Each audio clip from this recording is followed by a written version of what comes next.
Ikhwan wa akhwat sekalian, kita mulai kajian ini. Alhamdulillahirabbil alamin.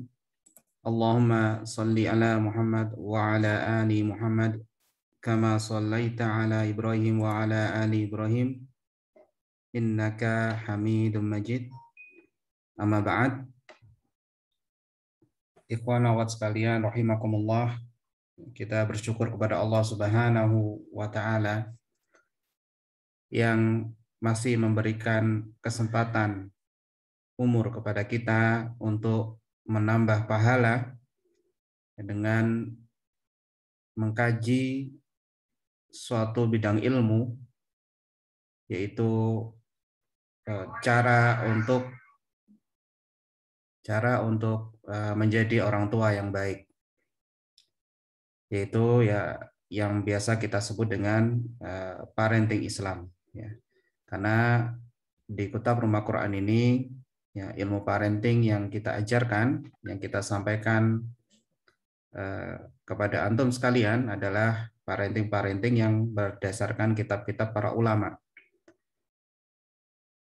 Dan alhamdulillah kita masih mengkaji suatu kitab yang ditulis oleh Syekh Abdul Razak bin Abdul Muhsin Al-Abbad yang berjudul Ashru Rakaizah fi Tarbiyatil Abna. Salawat dan salam kita aturkan kepada Nabi kita Muhammad Sallallahu Alaihi Wasallam yang telah berjuang memberikan penjelasan kepada kita semua tentang Islam. Beliau tanpa kenal lelah, siang malam, ya, dan pada setiap waktu yang beliau memiliki waktu, yaitu selalu mengajarkan kebaikan-kebaikan kepada umatnya, sehingga kita mendapatkan petunjuk-petunjuk beliau. Siangnya seperti malamnya, dan malamnya seperti siang terang benderang. Maka barang siapa yang mengambil petunjuk itu, ya, dia akan berada pada jalan keselamatan. Tapi barang siapa yang meninggalkan petunjuk itu, maka dia akan berada di jalan yang celaka. Maka hendaknya kita selalu bersemangat, selalu memiliki ghirah yang tinggi untuk mencari, ya, atau untuk mempelajari petunjuk-petunjuk Nabi kita Shallallahu Alaihi Wasallam dalam berbagai bidang, ya, termasuk dalam ilmu parenting yang kita pelajari saat ini. Ikhwan awat sekalian, ya, kita sudah sampai ke Ar-Rakizatu As-Sabi'ah. Sedangkan ini alhamdulillah saya sudah selesai membuat tulisan, ya, untuk persiapan materi kali ini. Jadi kita langsung aja saya share terkait materi yang akan kita pelajari bareng pada kesempatan ini.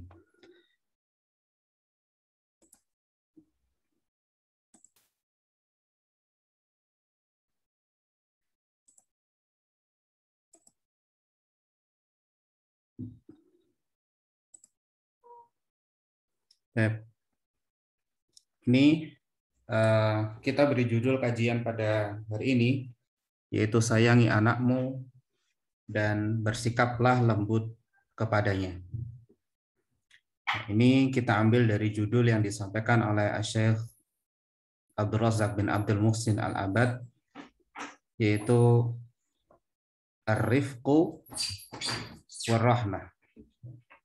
Ar-Rifqu artinya adalah lemah lembut, ya, dan Ar-Rahmah artinya singkatnya adalah kasih sayang. Ar-Rifqu war-Rahmah. Nah, Syekh mengatakan di dalam Ar-Rakizatu As-Sabi'ah, Ar-Rakizatu As-Sabi'ah, Ar-Rifqu war-Rahmah. Wa min rakaiza tarbiyatil abna.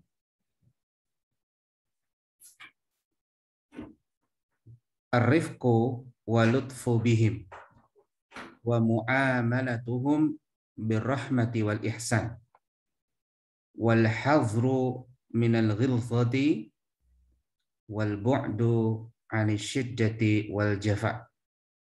Fa inna an-nabiyya sallallahu alaihi wasallam qala inna ar-rifqa la yakunu fi syai'in illa zanahu wa la yunza'u min syai'in illa syanahu.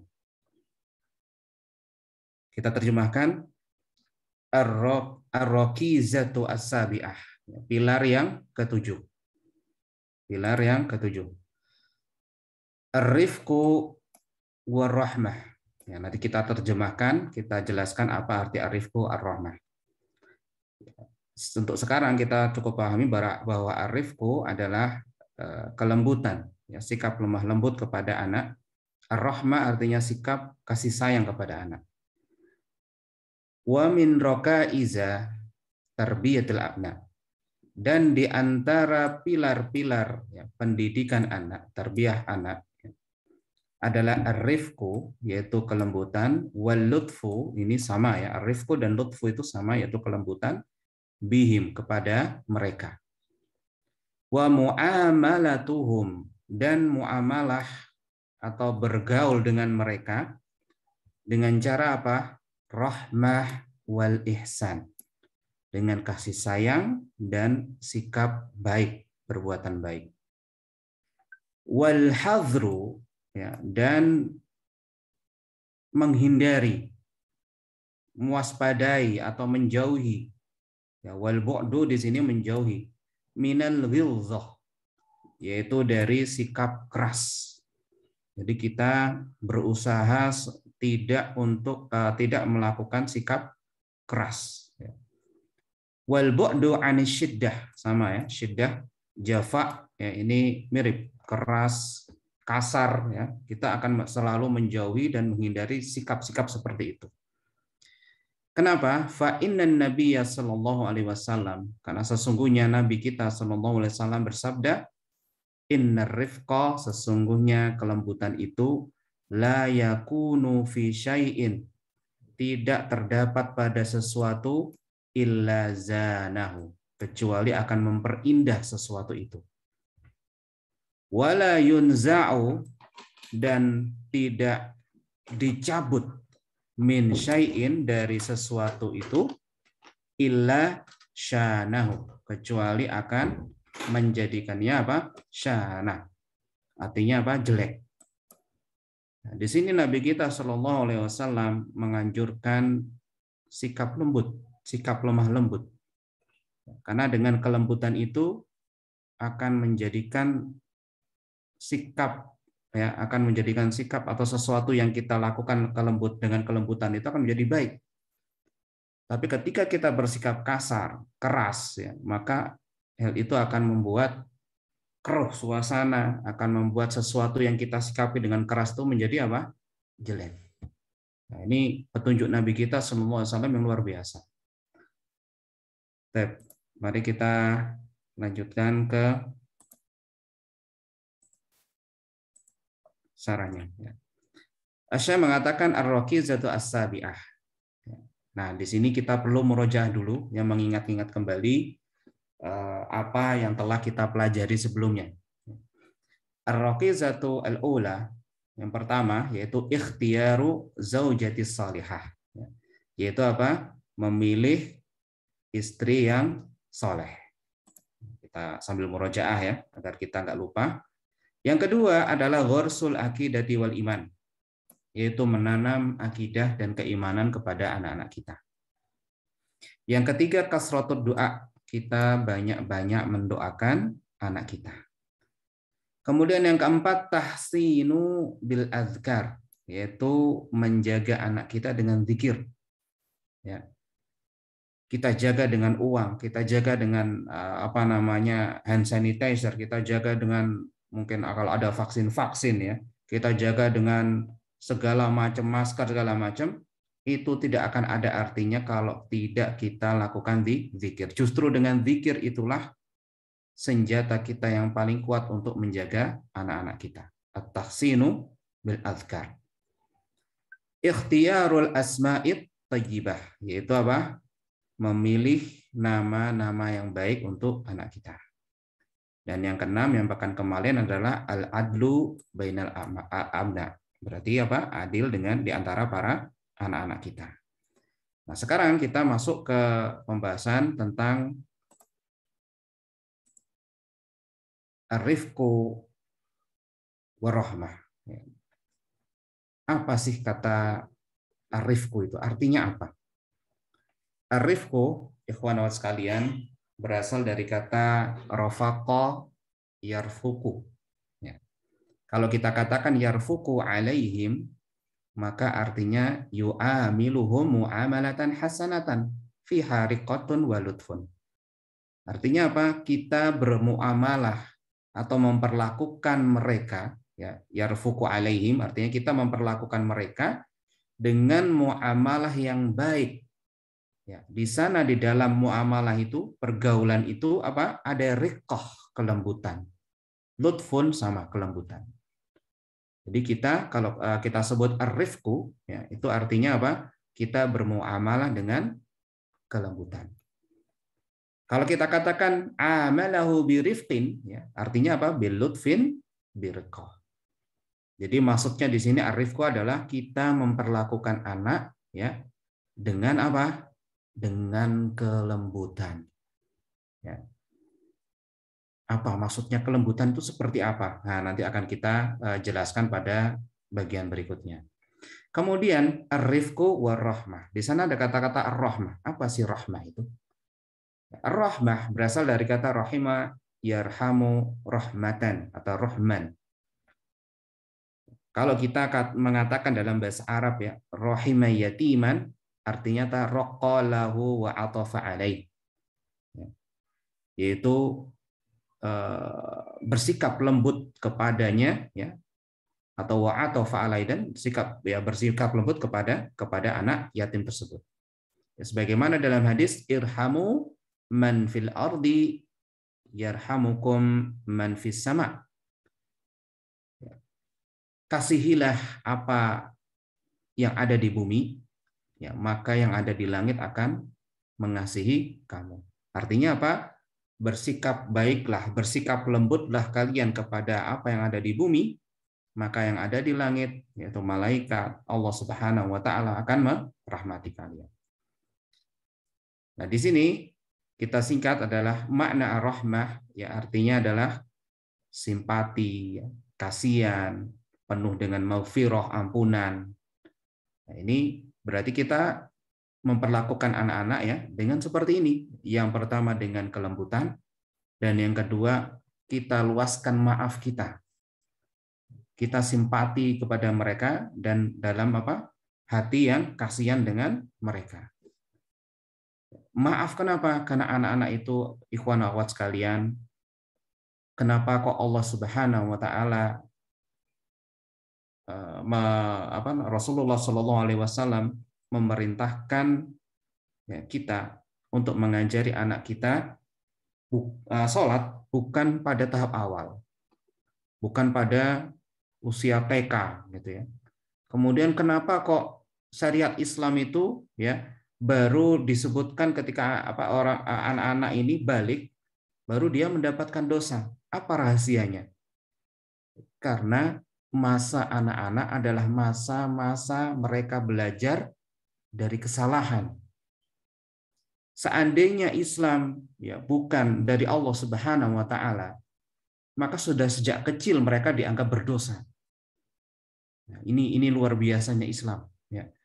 Sehingga apa? Sejak kecil mereka akan selalu dan banyak berbuat salah. Wajar, itu namanya anak-anak. Kalau mereka lebih banyak benarnya, berarti mereka sudah benar-benar belajar, ya, di usia baliknya. Nah, ketika anak kecil wajar mereka melakukan kesalahan. Ya, mereka mungkin ketika kecil mukul kita, ya, nendang kita ketika bayi, gitu ya. Nggak mungkin kita mengatakan, oh ini dosa ini mukul kepala kita, nendang kepala kita. Tidak, ini masih bayi. Belum lagi nanti kesalahan macam-macam, misalkan sesuatu yang dia anggap benar, gitu ya. Misalkan makan, kemudian pakai kaki, mereka sambil tertawa-tertawa, dipikir ya itu santai aja, itu kan asik menurut mereka. Atau makan tidak pakai tangan karena dia mungkin melihat kucing, ya, dia makan langsung pakai mulut, kemudian langsung makan pakai mulut. Ya wajar, namanya anak-anak. Sholat, ya. Sholat ya biasa, namanya anak-anak kadang-kadang salah, ya kadang-kadang mereka tidak bisa diam gitu ya, bergerak terus, wajar, namanya anak-anak. Tapi apakah itu kita biarkan? Ya tidak. Gitu. Tapi yang jelas langkah hal awal, ya, maafkan, luaskan maaf Anda kepada anak-anak Anda. Maaf itu bukan berarti membiarkan mereka, ya, kesalahan mereka, iya kita maafkan. Tapi apa? Kita luruskan kesalahan mereka. Nah, nanti akan kita lihat bagaimana contoh Nabi kita Shallallahu Alaihi Wasallam meluruskan kesalahan anak-anak.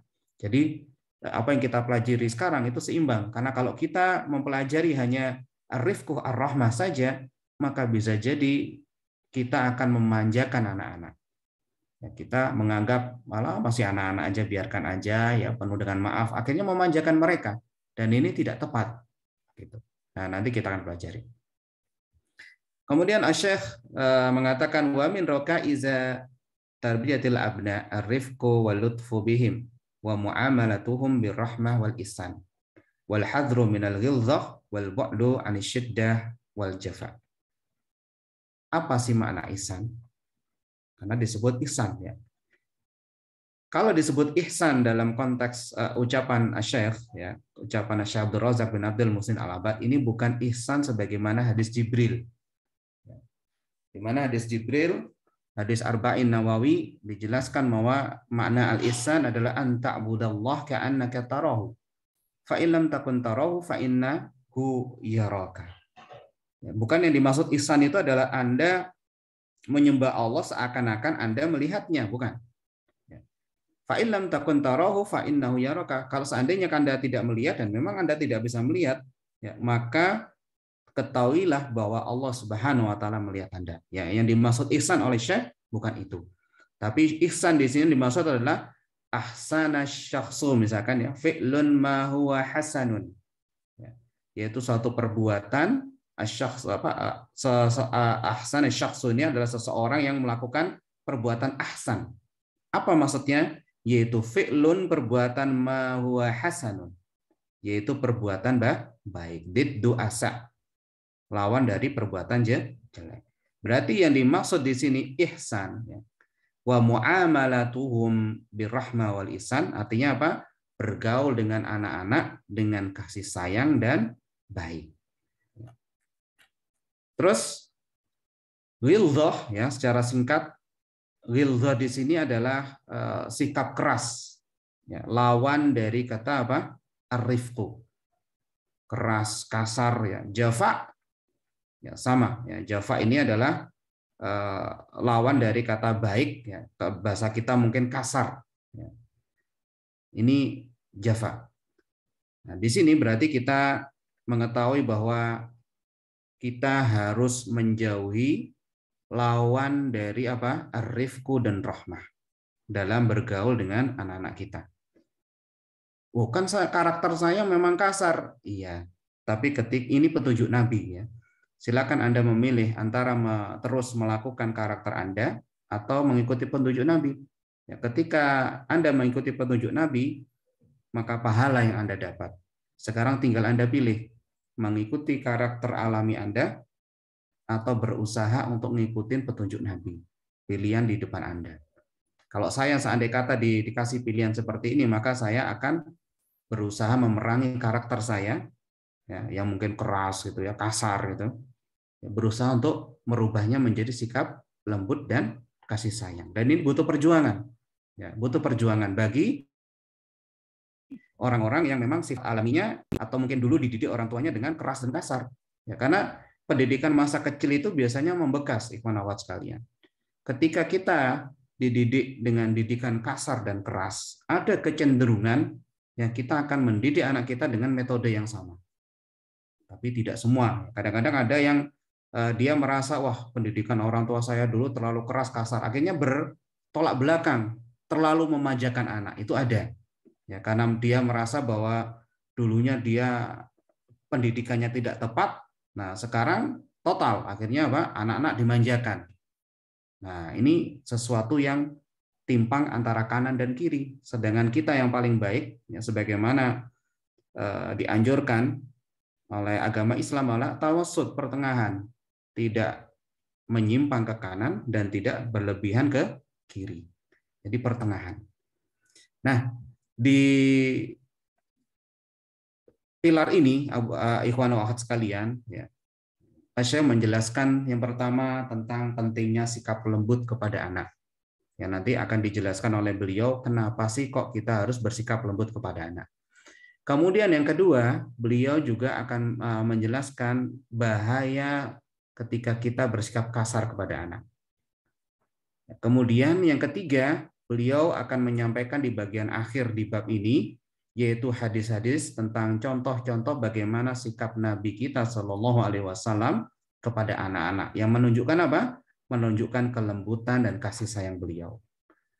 Ya, di antaranya ada sikap kepada cucu beliau, ya. Ada juga sikap kepada anak-anak kaum muslimin yang lain, ya, nanti akan dijelaskan oleh Syekh. Nah, di dalam teori pendidikan modern, ikhwan akhwat sekalian, terutama untuk yang saya baca adalah terkait SD, ya, karena bidang saya di SD, maka di sana ada teori termasuk di quantum teaching, termasuk di metode-metode pendidikan yang terkait SD. Di sana mengenal tentang adanya tabungan psikologis. Mereka istilahkan dengan tabungan psikologis. Apa artinya tabungan psikologis ini? Begini, ketika kita mau, kita sebagai guru, ya, saya sebagai guru misalkan, ini adalah awal-awal anak-anak masuk sekolah. Anak-anak tidak kenal dengan saya. Maka saya harus membuat tabungan psikologis. Artinya apa?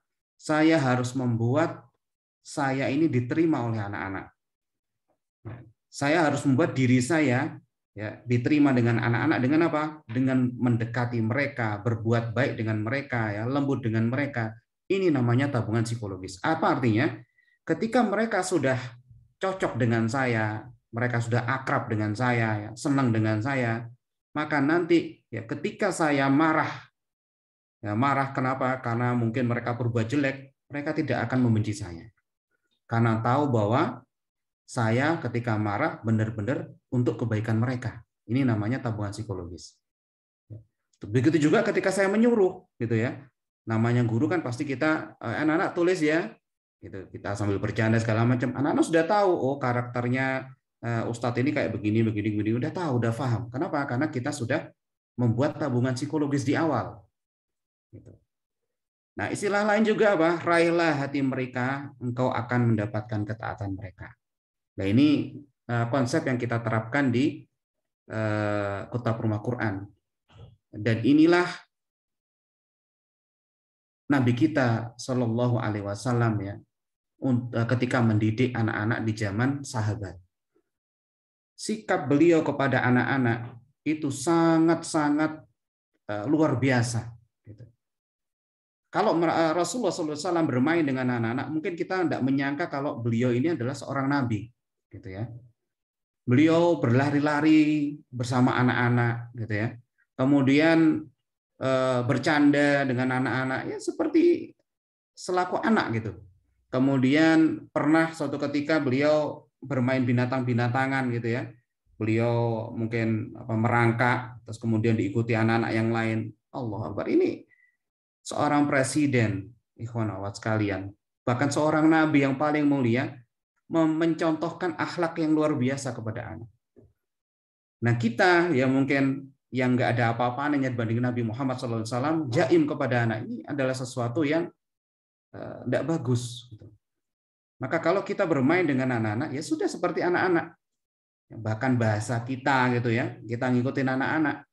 Ya, sambil ingat kalau misalkan anak itu di TK, kita ngikutin bahasa mereka, maka anak-anak nggak akan pernah belajar bahasa yang baik. Ya, tetap kita ajarkan bahasa yang benar. Ya, contoh, misalkan anak-anak mau minta makan, bilangnya kan. Oh, makan.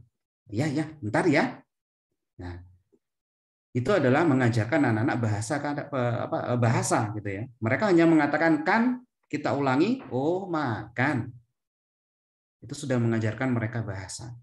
Ya, tapi tetap dalam perilaku segala macam ketika bergaul anak-anak, maka kita nggak bisa membuat pikiran kita seperti orang dewasa. Kita seperti anak-anak. Sehingga apa, ikhwan akhwat sekalian, Nabi Muhammad SAW, Nabi mulia kita yang guru terbaik, mereka punya tabungan psikologis pada anak-anak di zaman sahabat. Ketika anak-anak ini sudah tumbuh, ya, Nabi menyuruh A, B, C, D, E, mereka taat. Coba betapa luar biasanya Nabi kita SAW menjadi seorang guru. Dan kalau kita gali hadis-hadisnya, ikhwan wa akhwat sekalian, luar biasa sekali. Cuman sayang, sekali lagi sayang, kita ini terlalu melihat pada sesuatu di seberang yang padahal kita sudah memiliki emas di depan kita. Di mana ahli pendidikan yang mencari, yang mendalami hadis-hadis Nabi dan Al-Quran, ya, untuk apa? Menyerap ilmu-ilmu pendidikan di situ. Padahal Allah Subhanahu wa taala mendidik nabinya dan mendidik umatnya melalui Al-Qur'an. Sedangkan Rasulullah SAW mendidik umatnya, menjadikan umat terbaik ya melalui praktek. Semua datanya ada. Tapi kita selalu mengarahkan pandangan ke teori, misalkan teori-teori barat, psikologi pendidikan dan seterusnya. Nah, maka Islam sudah mendahului. Ya, ini adalah contohnya bagaimana sikap lembut dan kasih sayang itu akan membuat anak-anak mudah sekali kita ajarkan pendidikan-pendidikan. Ya. Ya, termasuk di Kitab Rumah Quran, karena itu di kita punya karakter, ikhwan sekalian, bahwa satu pekan, ya, karakter unik kita atau keunikan kita, satu pekan di awal, baik itu semester 2 atau semester 1, ya, kita tidak ingin langsung materi. Kita ingin para guru membuat tabungan psikologis ya, sambil ngajarin adab. Mereka juga bermain dengan anak-anak, memberikan hadiah, pokoknya sesuatu yang membuat anak-anak nyaman dengan gurunya. Nah, sambil apa? Belajar adab. Jadi kegiatan satu pekan awal dalam setiap semester itu nyantai. Ya, sangat nyantai. Bahkan penuh dengan hadiah, ya, penuh dengan kegembiraan. Ini tujuannya. Sehingga apa nanti setelah itu ya ketika dalam pelajaran mereka akan benar-benar mentaati apa gurunya. Allah Akbar. Inilah konsep pendidikan yang luar biasa dari yang dicontohkan oleh Nabi kita Shallallahu Alaihi Wasallam. Nah, Syekh menjelaskan dalilnya. Fa inna Nabiyya Shallallahu Alaihi Wasallam qala innar rifqa la yakunu fi syai'in illa zanahu wa la yunza'u min syai'in illa syanahu. Nah, hadis ini diriwayatkan dalam Imam Muslim ya, di nomor 6767 ya. Juga disebutkan di Riyadhus Shalihin. Nah, selain hadis ini ya, ini kan anjuran tentang bagaimana kita berbuat lembut pada apapun ya. Nah, ada hadis yang dihafalkan oleh anak-anak kita, yang sudah diajarkan di 100 hadis, ya, yaitu innallaha rafiqun yuhibbur rifqa. Innallaha rafiq, sesungguhnya Allah itu adalah maha lembut, yuhibbur rifqa, dan Allah mencintai kelembutan. Nah, dari sini Abah umat sekalian, ikhwan akhwat sekalian, anak-anak sudah punya bekal yang bagus dari hafalan mereka di sekolah, ya, kemudian diajari, dilengkapi oleh penjelasannya oleh guru-guru yang mengajarkan hadis ini, ya. Tinggal Anda mengembangkan bagaimana caranya anak-anak Anda memiliki sifat lembut, ya, sifat kasih sayang, ya, menggunakan hadis ini. Makanya ketika dalam mendidik anak, Anda perlu juga ikut belajar, gitu. Bahkan menghafal hadisnya. Sehingga apa? Itu akan lebih kuat efeknya. Anak-anak sudah punya nih hafalan Hisnul Muslim, doa-doa ya, hafalan akidah, hafalan hadis. Mereka sudah memiliki. Tinggal ketika aplikasi kan Anda yang menyertai kan. Jadi para orang tua yang sering menyertai anaknya. Tinggal ingat-ingat aja. Ya, misal Anda mendapati gini, Anda bersama anak Anda di jalan, ya, kemudian Anda menemui orang yang miskin, yang benar-benar membutuhkan, misalkan kakinya patah gitu ya, di jalan dia masih berusaha untuk jualan gitu ya. Kemudian Anda bersama anak Anda gitu kan, waktu itu jalan Anda ajak anak Anda, kemudian Anda beli, mungkin dia jualan koran atau jualan apa ya, Anda beli dagangannya dengan uang yang berlebih. Anak Anda melihat Anda. Kemudian apa? Ketika dikasih dia, oh ini Pak kembaliannya, oh enggak usah, ambil aja. Anak Anda melihat Anda. Mungkin di dalam hatinya akan bertanya, "Duh, kenapa sih Abi ini atau Umi ini tadi kan dikasih kembalian kok nggak dikembalikan?" Mungkin dia akan nyeletuk, "Lebih kembaliannya tadi nggak diambil." Nah, saat itu Anda bisa mengeluarkan ini apa? Innallaha rafiqun yuhibbur rifqa. Ingat nggak hadis yang kamu hafal? Sesungguhnya Allah itu maha lemah lembut dan mencintai kelembutan. Nah, ini kita dalam rangka apa? Kasih sayang dan kelembutan. Coba lihat tuh orang itu. Dia kan kakinya kayak gitu, dia berusaha untuk jualan. Kan kasihan kan? Nah, sudah.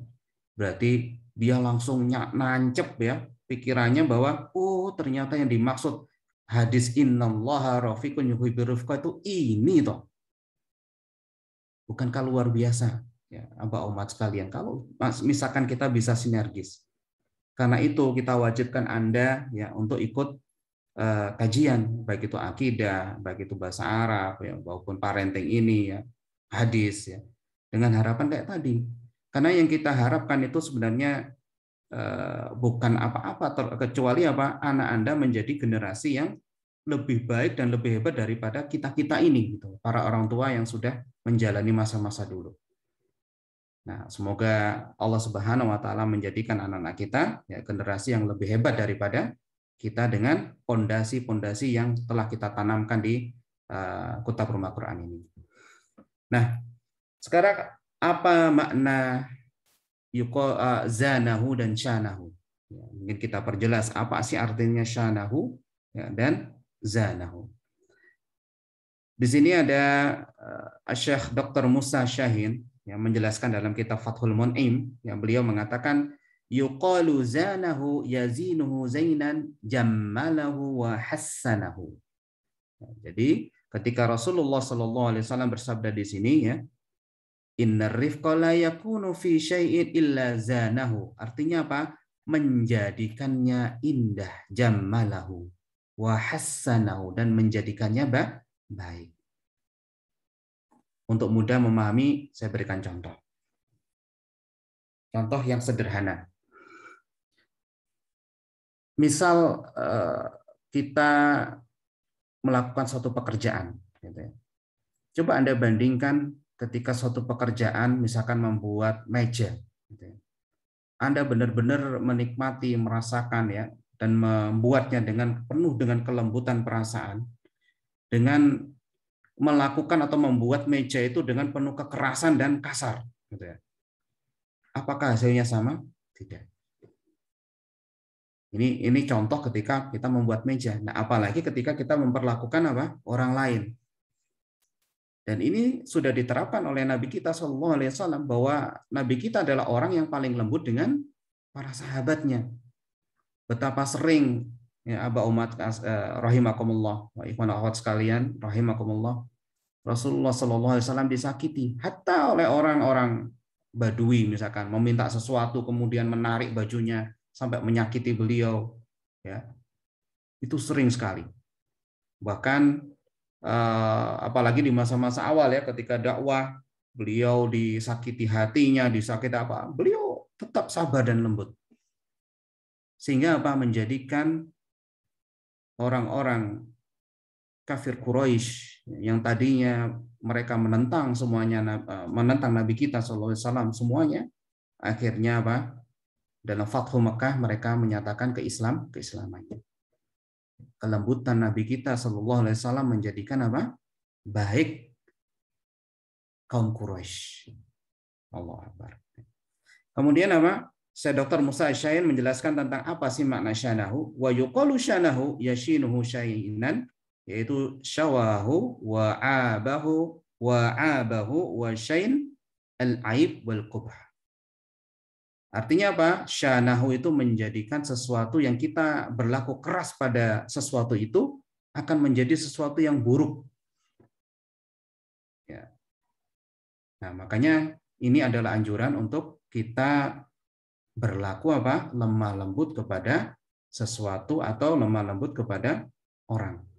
Lemah lembut Abu Ahmad sekalian bukan berarti pada orang saja, bisa jadi pada hewan. Ya, bisa jadi pada hewan, rasa kasih sayang, kelembutan itu bisa terjadi pada hewan. Coba perhatikan bagaimana hadis ya, seseorang yang perempuan yang pendosa ya, kemudian mendapati anjing yang dia kehausan, kemudian beliau mengambil air ya, dari dalam sumur, kemudian memberi minuman kepada anjing itu. Apa yang didapat? Surga. Kenapa?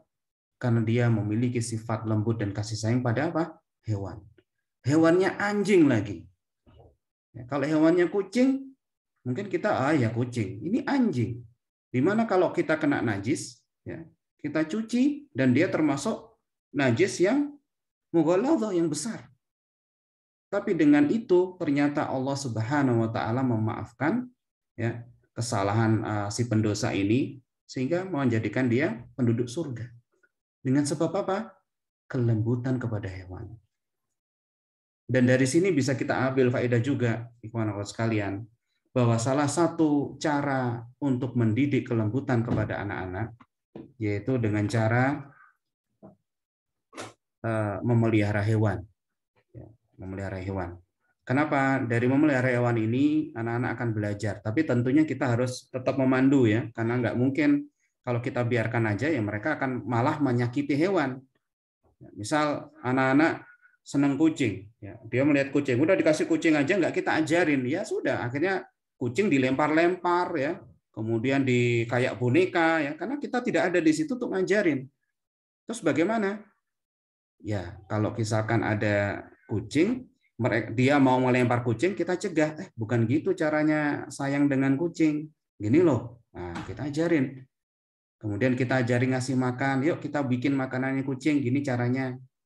Wah, kucingmu sedang lapar tuh, makanya dia eong-eong, kasihan. Ayo kasih makan. Ya. Ini adalah cara-cara untuk membangkitkan apa sifat kelembutan dan kasih sayang dalam diri anak. Jadi bukan sekedar apa dikasih burung, dikasih hewan, udah kita biarkan, ya enggak bisa. Gitu.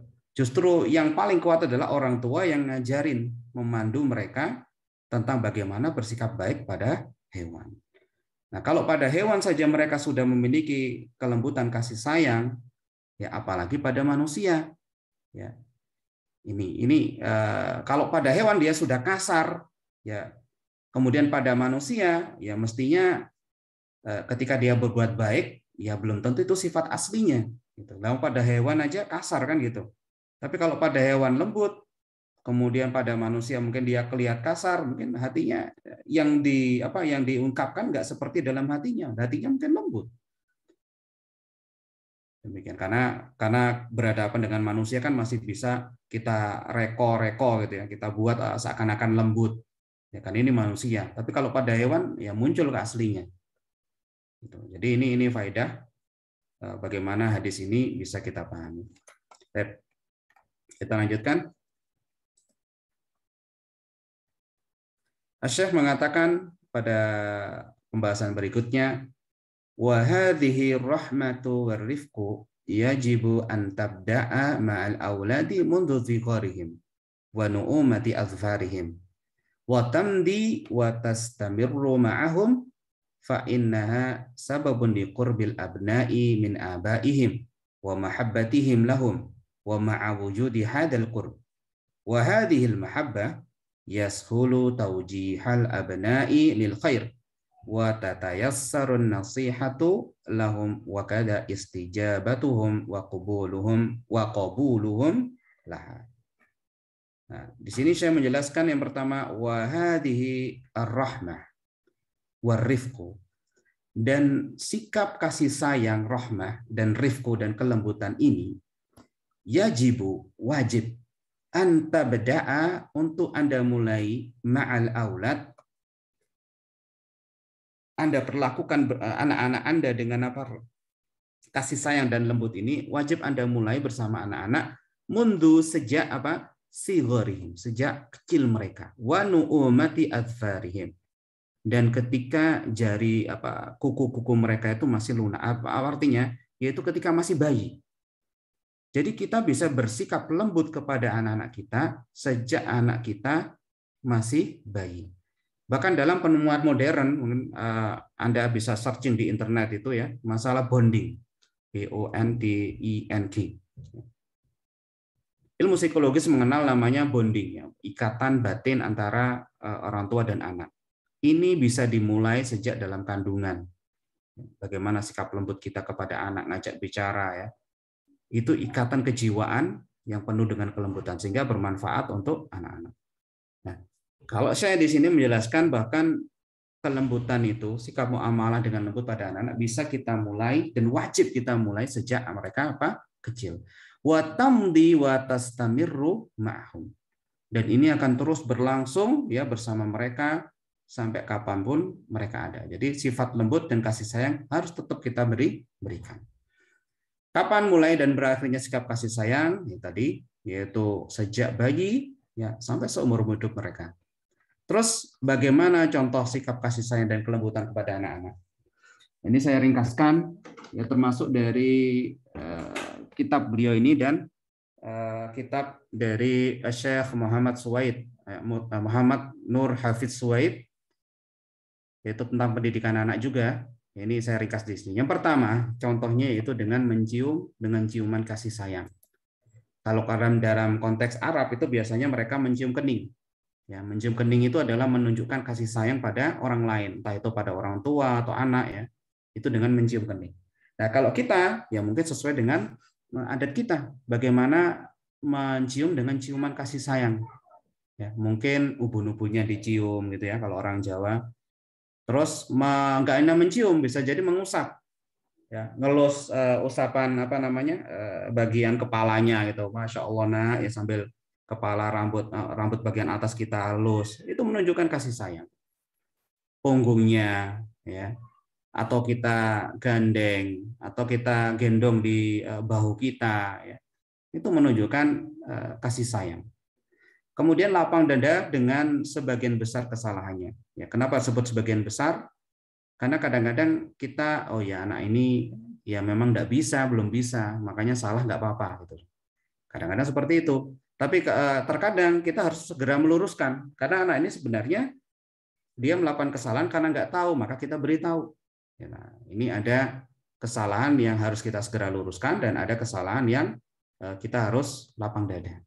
Kemudian mengutamakan makanan untuk mereka. Ya, nanti ada dijelaskan oleh Syekh di salah satu hadisnya, insya Allah di bagian akhir ya, tentang ada seorang ibu ya, dia itu lapar kemudian miskin ya, datang kepada Aisyah untuk minta kurma. Kemudian karena Aisyah radhiyallahu anha memiliki hanya kurma sedikit ya, dikasihlah 3 kurma. 3 kurma. Dia membawa 2 anak perempuan. Kemudian ibunya membagi 1 untuk anak perempuan yang ke-1, 1 untuk anak perempuan kedua, 1 untuk dirinya. Kemudian anak yang keduanya sudah makan habis ya. Kemudian anak ini minta apa yang mau dimakan oleh ibunya. Jadi ibunya sudah mau istilahnya mau ngemplok ya.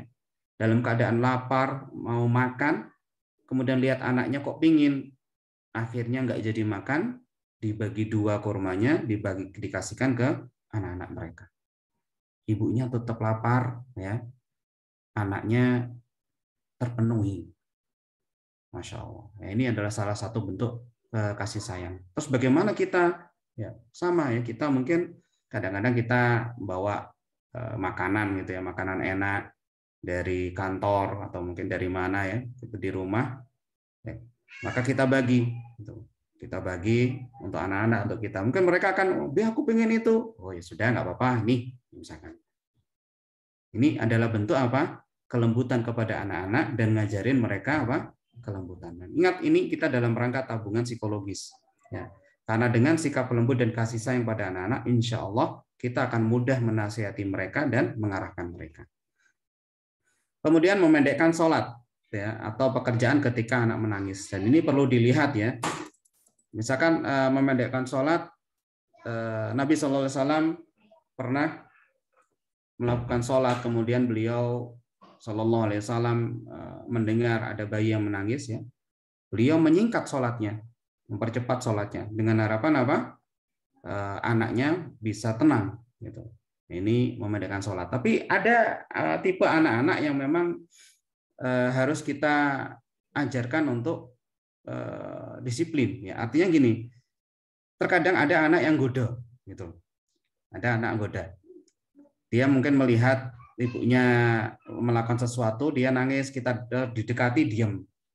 Kemudian melakukan sesuatu lagi, nangis. Nah, ini yang harus kita ajari. Ada cara khusus, ya, ada cara khusus tertentu ketika melihat tipe anak-anak seperti ini. Tapi untuk gambaran global, ya, ketika anak menangis, segera pendekkan pekerjaan, tenangkan dulu anak Anda. Setelah tenang, ya, baru lakukan kembali pekerjaan. Ini petunjuk untuk membuat apa? Anak-anak merasakan kelembutan orang tuanya. Kemudian bermain bersama anak, ya, yaitu berlari, gendong, ya. Kemudian kadang-kadang kalau mentasgir ini adalah contoh Nabi kita, ya. Umar jadi Umair, ya, Nugair, ya. Ini adalah bentuk dalam bahasa Arab kasih sayang. Kalau kita mungkin bahasa kita le gitu, ya, atau mungkin apalah kesayangan anak kita, atau oh jangan gitu do sayangku. Nah, ini bentuk ungkapan apa? Kasih sayang, gitu. Cuman bahasanya berbeda sesuai adat, ya. Kalau di Arab itu biasa mentasghir, itu menunjukkan kasih sayang. Nah, kita sesuai dengan adat kita, ya. Mungkin kalau di Jawa itu le, rene le. Nah, itu sudah, wah, kalau le ini kalau dulu kita kan panggilan yang luar biasa, gitu. Kalau sekarang mungkin nggak ada efeknya. Jadi sesuai dengan adat kita di setiap zaman. Kemudian tertawa bersama, ya, guyon, ya, biasa. Jadi seperti anak-anak lah. Makanya Abah-Ahmad sekalian, saya dulu pernah berbeda pendapat gitu ya dengan rekan guru saya waktu kita masih mengajar. Kalau teman saya, rekan guru saya mengatakan, wah janganlah kita di kelas atau di banyak main sama anak, nanti wibawa kita itu akan hilang. Kita harus jaim, harus di kantor saja, kelihatan serem. Kalau saya enggak, gitu ya. Saya enggak gitu. Walaupun mungkin saya jadi kepala sekolah, walaupun saya jadi guru, ya mungkin saya akan membersamai anak-anak mereka, ya, anak-anak ini. Kenapa? Dari kita membersamai anak, kita punya tabungan psikologis. Ya, kita bisa tahu masalah mereka, keluhan mereka, ya. Kita bisa tahu dengan apa? Banyak bercanda, banyak ngobrol dengan anak-anak, ya, anggap temannya gitu ya. Tapi ingat, ada suatu saat ketika kita bisa seperti ini, ada suatu saat ketika anak-anak harus menganggap kita gurunya, gitu. Kita harus punya batasan memang. Tidak kita hantam kromo gitu, global, pokoknya kita harus berdiri level yang sama, enggak. Gitu. Jadi dengan cara kadang-kadang bermain bola bareng, ayo main bola gitu ya. Kemudian kadang makan bareng, ya, saya punya makanan, ini makan yuk bareng-bareng gitu ya. Atau bahkan saya minta makanan, kayaknya enak banget, boleh ya aku makan apa, minta dikit. Ya, itu dalam rangka apa? Bukan beneran saya pengen minta makanan, tidak. Untuk mendekati hati anak itu. Jadi ini contoh bagaimana bergaul dengan anak. Jadi dalam pikiran Anda, bayangkan Anda ya, seperti anak-anak, gitu, sehingga Anda bisa menyelami bagaimana mereka. Kemudian memberikan hadiah untuk anak. Nah, ini juga gitu. Ya, ada sebagian teman-teman yang menganggap hadiah itu malah nanti akan membuat anak itu matre. Tidak. Ya, ini adalah petunjuk Nabi kita bahwa Nabi kita juga memberikan hadiah, gitu. Tapi tetap pemahaman surga neraka, pahala, azab itu tetap ditanamkan. Tapi hadiah juga tidak masalah, gitu. Nah, contoh hadiah itu kan tidak harus materi. Ya, kalau di sini mungkin ada stiker, ya, yang baru ada stiker. Terus hadiah itu bisa berupa memberikan pujian, memberikan cuman sekedar ngasih jempol, itu hadiah bagi anak-anak. Jadi jangan pikirkan hadiah itu sesuatu yang besar, istimewa, yang harus diinginkan anak, enggak. Ya, kalau itu sesuatu yang diinginkan anak, ya mungkin kita naikkan levelnya. Ya, misal agak sulit sedikit. Oh, kalau kamu misalkan anak kita pingin sesuatu gitu ya, oh nggak apa-apa deh pingin sepeda gitu. Wah sepeda itu besar banget itu. Gini aja wes, nanti tak belikan sepeda kalau kamu sudah selesai 30 juz deh, misalkan. Atau juz 30 tak belikan sepeda. Nggak masalah. Ya. Sambil setelah kita seperti itu, tulis tuh di tulisan besar, ya, Insya Allah sepeda kalau hafal juz 30 misalnya. Sehingga dia ingat terus dan berusaha untuk menggapai impiannya itu. Itu untuk awal ya. Karena ini anak-anak itu hanya bisa mengetahui hal yang konkret. Ya, kalau langsung kita hantam dengan sudahlah, ini pahala Allah itu lebih besar, dapatkan pahala. Itu bagi anak-anak yang usianya sangat kecil akan sulit memahami. Nah, yang paling bagus adalah tetap kita beri hadiah dan kita pelan-pelan untuk menguatkan tentang surga, neraka, azab, pahala. Ya, nanti lama-kelamaan hadiahnya akan berkurang, bahkan mereka kadang-kadang sudah nggak perlu hadiah lagi. Dia lebih mengejar apa? Pahala. Itu akan terjadi. Terus membelai kepala dan punggung anak, ini juga sudah saya terangkan tadi ya. Menyambut anak dengan baik. Nah, menyambut anak ya. Misal ada kalau kita di sekolah gitu ya, ini sudah ada SOP-nya sebenarnya. Anak-anak datang gitu. Ya kita tidak seperti orang dewasa. Oh ya, Salim ya. Oh Masya Allah ya benar. Silakan masuk. Ya masuk ya, masuk ke sana. Enggak. Tapi yang kita harapkan itu dengan keceriaan gitu. Wah Masya Allah, ahlan wa sahlan. Kita duduk ya. Gimana kabarnya? Gimana abimu sehat ya? Itu harapan menyambut mereka dengan baik, sehingga anak itu merasa kedekatan.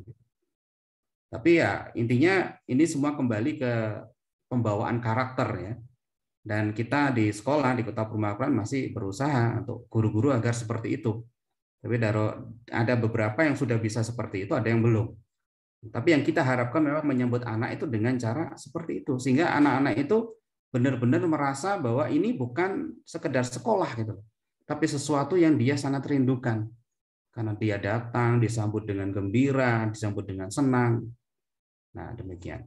Kemudian mencari tahu keadaan anak dan menanyakannya keadaannya. Ini salah satu contoh perbuatan lembut dan kasih sayang. Jadi misalkan anak-anak sakit, ya anak-anak sakit kita tanya, gimana keadaanmu kayak tadi ya, misalkan kamu kemarin kemana? Kita sering ini di sekolah gitu ya. Ketika anak-anak nggak ada, walaupun kita kadang-kadang tahu sudah dikirimi izin gitu ya. Kita tanya pas waktu ketemu, kemarin kemana kamu kok nggak ketemu, tak cari, wah mana suaranya ini, kangen aku suaramu itu. Sederhana, tapi bagi anak itu sesuatu yang istimewa gitu. Wah ternyata aku dicari-cari sama guruku ini, Rek. Ya, sehingga apa, mereka merasakan benar. Terus bagaimana dengan orang tua? Sama, ketika misalkan ayah gitu ya, ayah datang dari kantor gitu, dia cari anaknya, mana ini si ini, oh itu lagi mainan. Kita datangi dia, wah assalamualaikum, lagi mainan apa ini? Nah, dia merasa apa? Merasa istimewa. Apalagi kita kasih hadiah, nih aku bawa nih untuk kamu, misalkan pangsit, mie ayam atau apa, kan itu luar biasa. Sesuai dengan apa? Kemampuan dari ayah. Nah, ini adalah contoh bagaimana berbuat baik ya, kelembutan dan kasih sayang kepada anak-anak. Kemudian berikutnya adalah masalah keseimbangan ya antara kelembutan dan ketegasan. Mungkin kita sampai sini dan kita lanjutkan di pertemuan yang akan datang karena waktunya sudah hampir habis. Nah, kelembutan dan ketegasan ini harus seimbang, Bapak-Ibu sekalian. Ya sebagaimana ucapan Syekh Muhammad Nur Hafiz Waid dalam buku beliau Manhaj At-Tarbiyati An-Nabawiyati At-Tifl, beliau mengatakan tasyaqqulul atifati misahatan wasi'atun fi nafsi tifli an-nashi. Tasyaqqulul atifah, pembentukan perasaan adalah misahatun wasi'ah, adalah area yang sangat luas fi nafsi tifli nashi, dalam kejiwaan seorang anak. Apa artinya di sini? kita itu bisa merubah perasaan anak, kepribadian anak, ya, dengan apa? Dengan ketika mereka masih masa pertumbuhan. Dengan cara apa? Nanti diterangkan. Wahiyya tukawwinu nafsahu wa tabni syakhsiyatahu. Yaitu apa? Dengan cara membentuk jiwanya, ya, dan membangun kepribadiannya.